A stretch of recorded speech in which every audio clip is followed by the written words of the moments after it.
Hi everyone and welcome to my channel, or welcome back to my channel. If you are new here though and you've never seen me before, my name is Hermione, and on this channel I love sharing DIYs and lifestyle videos, and I love showing you how to live your absolute best life on a budget. In today's video I'm staying true to that goal, and I'm sharing some DIY tips and some hacks and things that you can do in your space to decorate your room for free, or for pretty much free, using things that you can find around your house or things that are very, very inexpensive. So whether you have a really tiny budget or you just want to get creative, hopefully these tips will work for you. So let's just go ahead and jump straight into this video. Let's start by talking about recycling. Never underestimate what you can find in your recycle bin, because there are so many things that you can DIY. The first thing I'm going to show you is these cute little plant pots, and they're just made out of really basic water bottles. I think this project works best with really unique water bottles, and I've been saving these for a while, so if you have one that looks cool, keep it, put it to the side and do something fun with it. Start by peeling or washing off the sticker and then marking where you want to cut. I actually ended up making this one a little bit shorter, so do ignore how long it is, but make your line and then cut that with a craft knife. Obviously be careful, and then once you've cut the top off of it, you can go ahead and paint it. So I'm using a primer here just to get rid of that kind of shiny plastic surface, and then once that was dry, I went in and painted this one gold. And I also did a smaller blue one, which I just used acrylic paint for and painted the inside. I did about 3 coats for this one and just dabbed it with a paintbrush. And this is what the finished result looks like. Super cute, and you can put any little cactus plants and succulents in there. Just make sure that you put rocks at the bottom before planting them so the roots don't go moldy. This next one is so simple, so I'm just going to keep this really quick, but these tins were just old soup tins. All I did was remove the label with some hot water, and then I just painted them with some acrylic paint in a couple of different shades. And you can definitely use these for planters, or you can use them to store pencils, paint brushes, makeup brushes, whatever you like. And the next category for things that you can use to decorate with for free is paper. So I'm using scrapbook paper because I have a lot of it, but you can use any kind of paper: wrapping paper, newspaper, plain printer paper. I want to first show you how to make this very simple origami box. It's so easy to make, and you can use it for storage and organization. Take a piece of paper 12 by 12 inches and fold it down the center, making sure you score the lines really well with your fingernails. Then unfold it and fold the edges in to meet that first line, as you can see I'm doing here. Score those edges again, and then open it up and fold it down the original line. Then on the edge with the fold, bring the corners in to make little triangles that meet that center fold.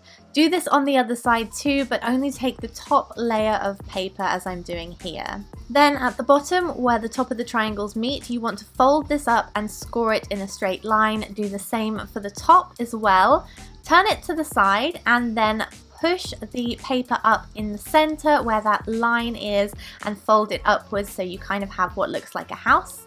Then you're going to want to pull the paper up into this kind of box shape, and then to finish it off, fold in the corners to create 2 triangles that you can tuck in the inside like so. I really hope you can see what I'm doing here, because explaining how to do origami is actually really hard.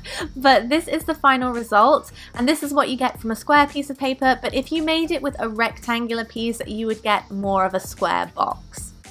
Moving on to the next category, which is to upcycle or thrift things. So I'm going to start by showing you this really simple candle holder that I used by upcycling some pegs that I already had in the house and an old candle jar. Let's get into it.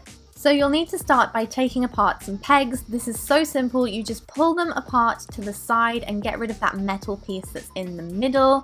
And then I actually use Danish oil to bring out the grain in the wood, but this is completely optional. You could paint them or leave them as is. And then this is the old IKEA candle jar that I'm using, and all I'm doing is sticking the pegs on with some hot glue. And I did this upside down so that all the pegs at the top would be the same level, and this is the finished product. Definitely don't think it looks like pegs anymore, but it was super fun to make and didn't take very long at all. The next upcycle project is this little jewellery box. I picked this up in a charity shop the other day for £2, but you can totally use hand-me-downs if you want to do this for free.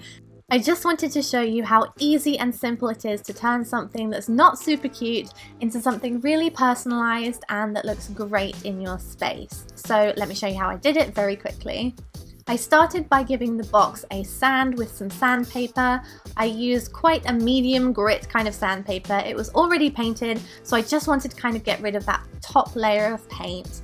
And then I went ahead and used a primer, which I don't think I really needed because the box was already painted.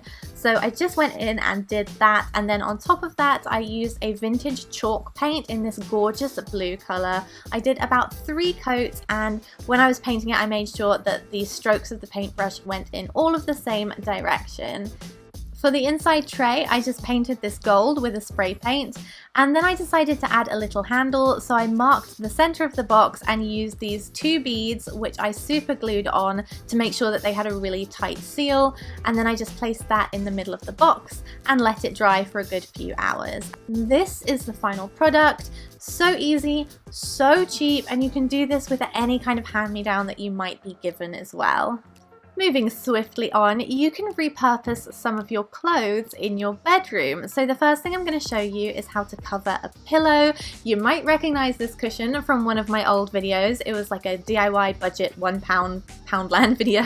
Anyway, I'm using a jumper that I actually picked up at a car boot sale for 50p. It's a nice Zara Man jumper, and I'm just tucking that cushion inside it. So then I just flipped it over and I tucked the edges inside. If you have it, a safety pin would be really great so that you can pin this in place so it's not going to come apart. I did not have any safety pins. I looked all over the house, but there were none, so I couldn't show you how to do that. But then once you've tucked those in and pinned them in place, you can just knot the sleeves at the back and tie that in a really tight knot. This is not going to damage your jumper and it's not going to damage your pillow, so once you're bored of it, you can take it off. This is, by the way, the area that I would recommend that you put the safety pin in, just FYI. Anyway, this is what it looks like. I think this is a great way to decorate, especially seasonally. I wanted a nice cozy knitted jumper pillow for the Christmas season, so it's very easy. You don't have to ruin your old clothes. You can still use them, and it's definitely free to do. If you're anything like me, you probably have loads of cozy long scarves lying around and you just don't want to get rid of them because they're super cute. Well, you can definitely try and repurpose them and use them as a throw on the end of your bed. These work really well as a small blanket or as a bed runner at the end of your bed. They add a nice pop of colour or just a little bit of cozy texture to make you feel warmer in the winter months. An easy way to make a very big statement in any room is by using wall art, and I love abstract art. I know it's not for everybody, my boyfriend hates it, but it's really simple to DIY. So here is a very quick DIY that I wanted to show you. All I'm doing for this piece is using a square foam brush and some black acrylic paint and dragging that across the canvas in these kind of squiggles, circular shapes, and just giving it kind of like a little bit of movement. It's meant to be kind of abstract and modern looking. It's not meant to be perfect, so mine definitely didn't look perfect. But it's so simple and you don't need a canvas for this. You can do this on cardboard or a piece of paper and then stick it up on your wall. I really love buying prints, but they can be so expensive, so it's so easy to make your own, especially when it just takes about 5 minutes. So if you do like abstract art, maybe you want to try this out. To put it on the wall, I just put a kind of sticky command type strip on the back of my canvas and stuck those up behind my mirror. I really like them. I'm looking at them right now and I'm like, yeah, this is exactly what my desk area needed. So hopefully that inspired you to get out and get creative and make some kind of wall art piece, no matter what it is. I do have a ton of videos about wall art DIYs. If you want to see them, I will leave that linked down below. And finally, a couple of quick fixes for wall art pieces. Scrapbook paper only costs about 80 pence per sheet. It's really inexpensive and I love framing it in frames and putting it around my wall. It's so inexpensive and it's a great way to have prints up on your wall. I have this lovely pink one that I got recently with the polka dots. I love it so much. You could also do this with wrapping paper or wallpaper samples as well. I love putting postcards on my wall. They're really inexpensive and you might have some that friends have sent you as well. Oh, and those Pantone paint chips. I actually picked those up at the local hardware store. They were free to pick up, so I put a couple of those up on my wall too.